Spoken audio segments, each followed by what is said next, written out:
Hello, good morning. This is Miriam and good morning ho sa ating lahat. Ang topic ho natin ngayon is ang tatlong dahilan kung bakit nalulugi ang isang negosyo. Yan ho ang ating topic. Good morning.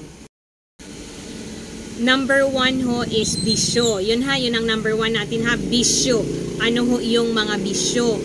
Ang mga bisyo ho is yung number 1, sabong, tong eats, yung meron tayong isabong, through GCash, itong eats, madami na through mga sa through internet na ang mga payment, and then yung ating mahjong, yung ating mga taya-taya ng swertres, yung loto, yun ho ha, yun yung mga sample ng mga bisyo. Yan ho yung cause, isa sa mga cause ng pagkalugi ng negosyo ho.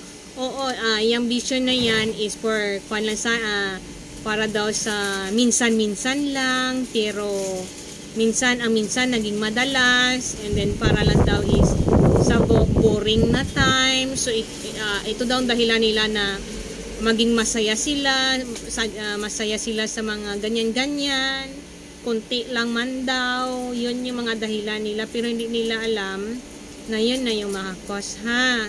Okay lang ho sana kung sa inyo na personal or sa atin na personal talaga na pera, hindi gamitin ang puhunan sa negosyo ha. Kasi minsan pag masubrahan din, kasi yung eager, yung ganin niya, na gusto mo talagang tumaya, maghanap talaga ng paraan, magkuha talaga sa tindahan. Yan ho ha. Yan ho, dagdagan pa natin ang bisyo, yung additional bisyo is yung ating inom. Ayun siya, alak pa more, and then yung inom, sigarilyo, yun ho, bisyo, yun siya, additional ha. And then dagdagan pa din natin, ito pa, yung isa pa na bisyo ha is yung travel or laag pa more, kasi YOLO daw, you only live once. Okay lang ho, iwasan lang ho natin, huwag lang ho always, kasi may iba is palagi talaga parang always mayaman, one day millionaire, ano yun? Yun ho ha, iwasan lang ho natin hanggat kayang maiwasan. Yun na lang, kasi may iba talaga is kahit anong sabihin mo, gagawin at gagawin pa rin yan ho ha. And then ang next ho natin na dahilan ng pagkalugi is yung utang. Oo, yun ha, utang. Yung ang puhunan mo, inutang mo pa, and then may kasama ka sa bahay nyo na mabisyo, yun, ibalik natin si number 1. Yun ha, mainom, kunin ang ang inom, sigarilyo.